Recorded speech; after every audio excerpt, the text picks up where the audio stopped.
2024 was a bloody good year for investors, and there was money to be made all over the place. You had the S&P 500 up over 25%, tech stocks and the big dogs in the Magnificent Seven up over 60% on average. We had Bitcoin reach over $100,000, up over 120% over the year.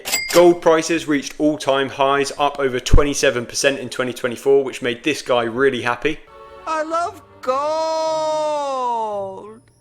We even had house prices in the UK increase at the fastest rate in 2 years. But 2025 has got a lot of wild cards in store for investors. I'm talking global conflicts, new climate initiatives, political rivalries between China and the West, and who can forget this old coming in for a second term in the big boy chair.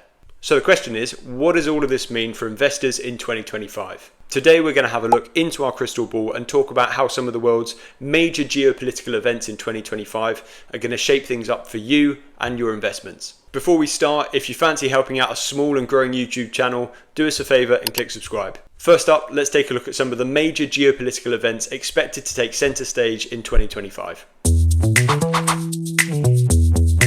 Let's start off with what's happening between China and the West. The continued rivalry between the US and China, in addition to Trump's threat of tariffs, particularly for Chinese imports, may drive US companies to diversify or reshore supply chains. This could mean that many imports into the US are redistributed to other countries like Mexico, India, Vietnam, Japan, and many others. Now, this suggests that many investors may see growth opportunities in these emerging economies, or perhaps in sectors or industries that are providing manufacturing or logistics alternatives to the US. That being said, if US-China tensions do escalate and Trump does impose his anti-China tariffs, this could lead to volatility in the tech sector. This is because the introduction of tariffs may cause more difficulty on the import and export of critical technologies like semiconductors and equipment needed to build AI and other things like computers and telecommunications equipment. This could mean that tech companies that are reliant on these supply chains like Nvidia and Apple and Microsoft could face high cost, production delays, and reduced access to key markets. And considering that the tech sector has absolutely skyrocketed in 2024, many economists are saying that the market is due a correction. So if Trump does go ahead with his tariffs, could this be the tipping point? Another big talking point in 2025 is around green energy and green tech. In 2025, countries are scheduled to submit revised NDCs under the Paris Agreement, outlining enhanced commitments to reduce their greenhouse gas emissions. The UNDP also launched the Climate Promise 2025 to support developing countries with their climate action. And these updates are expected to drive policy shifts and regulatory changes, particularly in sectors like energy, transportation and manufacturing, both in developed economies and emerging markets. The global emphasis on climate action is likely to create more investment opportunities in things like renewable energy, energy efficiency, sustainable agriculture, and green technologies. So if you are planning on shorting polar bear survival in 2025, I'd hold off for now. It's also possible that with these enhanced climate commitments, it may negatively impact companies with a higher carbon footprint.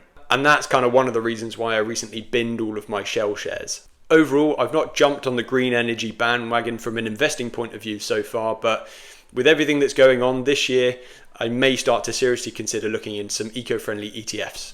As has been the case since the beginning of mankind, we are at war. We've got a war going on in Europe between Ukraine and Russia. There's over 45 armed conflicts in the Middle East at the moment involving countries like Israel, Palestine and Syria. There's more than 35 conflicts in Africa. There's also over 20 scraps going on in Asia at the moment involving Afghanistan, India, China and many others all over the world. All of these conflicts that are going on at the moment mean that countries are on a high alert and therefore increasing their military spending. This has given a massive boost to defence and cybersecurity companies and has made it really attractive to investors. Take the VanEck Defence ETF for example, which went up around 44% year to date in 2024. That was actually my most profitable investment in my portfolio the whole of 2024, and with no end in sight for many of these conflicts, it's probably something that I will continue to drip feed my money into. And it probably goes without saying that countries that are at war or directly affected by war are likely to experience some economic instability, which is why I'll no longer be investing in Afghanistan this year, although they do make some cracking heroin. On the flip side, Countries that are neutral or neighbouring to the countries that are at war could actually see increased business and increased capital as the money is redirected to safer regions. We're talking places like Southeast Asia, central, northern and eastern parts of Europe, as well as Latin America. Global conflicts also sometimes cause investors to head towards more safe haven assets, things like gold and commodities, real estate, government bonds, that sort of thing. And we'll talk about what's expected to happen to those things later on, but next up we're going to talk about the predictions for crypto. Crypto is going to be another wild card in 2025, but right now people seem to be quite bullish, and here's why. Firstly, the primary catalyst behind Bitcoin's exponential growth in 2024 was due to the introduction of spot Bitcoin ETFs back in January. The introduction has made it easier and perhaps more tempting for investors to load up on Bitcoin, and so far over $100 billion has been invested into these ETFs. Another potential stimulus for another Bitcoin hike in 2025 is the introduction of the Bitcoin Reserve. The idea here is that the US government would commit to buying 200,000 Bitcoins per year for the next 5 years, meaning the US would hold up to 5% of the world's Bitcoin, driving up Bitcoin's value. Other governments like Brazil have also floated a similar sort of idea. On top of this, Trump has appointed several pro-crypto candidates to his cabinet, which will reportedly lead to lighter regulation and encourage more widespread adoption of crypto. And finally, more and more corporations in America are adopting crypto as a treasury asset. This means that in addition to having cash and cash equivalents on their balance sheet, they also have crypto. Take MicroStrategy, for example, who currently hold over $40 billion in Bitcoin. Many other corporations are also now adding Bitcoin to their balance sheets, and if this continues to happen, this could launch Bitcoin prices to the moon. With these points in mind, many economists are thinking we may see Bitcoin spike to the $180,000 to $200,000 mark in 2025. And considering the year we've just had where Bitcoin has more than doubled in price, this doesn't seem like a crazy idea. That being said, it's important to remember that owning crypto or Bitcoin is like dating a magician. Just when you think you're starting to understand what's going on, all of your money's disappeared. So just make sure you only invest what you're prepared to lose. I also want to touch quickly on the predictions for the less sexy but equally as important things like predictions for property, gold and commodities and bonds in 2025. Starting off with property, and we're talking specifically in the UK here, forecasts suggest an increase in house price ranging from 2 to 4% in 2025, with some estimates predicting a rise of up to 6.3% by the end of the year.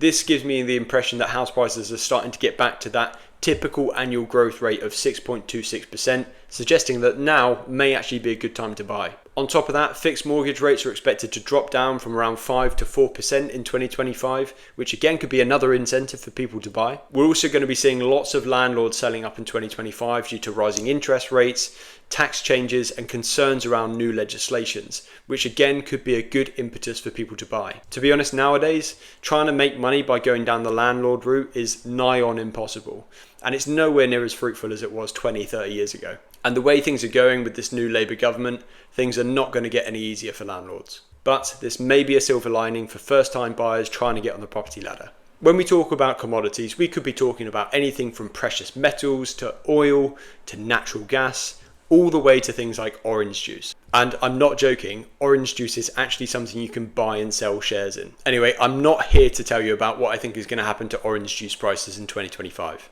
And I do apologise if you've got this far into the video only now just to find out that I won't be reviewing orange juice prices.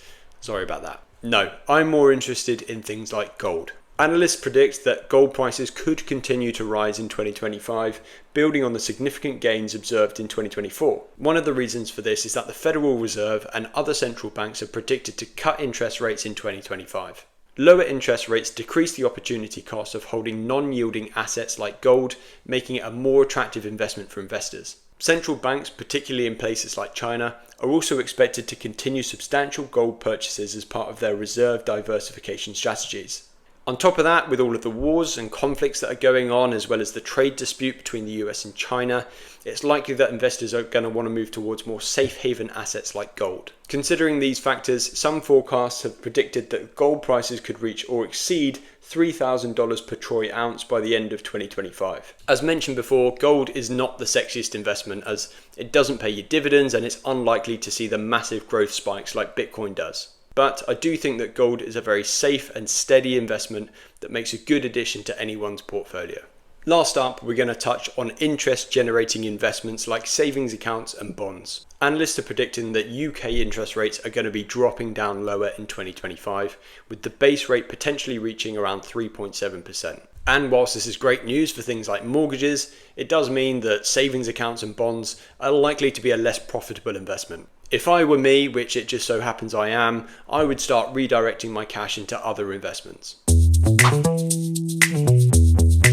So there you have it, a quick dive into how some of the major geopolitical events in 2025 are going to shape economies and investments. To be honest, despite having all that information, the way that I'm going to approach 2025 is really no different to how I've approached any other year in investing. I'm going to firstly keep my investments diversified, both in terms of investment type and geography, and secondly, invest for the long term. If you found this video interesting or helpful, do us a favor, click like and subscribe as it really helps the channel to grow, and let me know in the comments what are your investment predictions for 2025. Thanks for watching, I'll catch you in the next one. I love gold!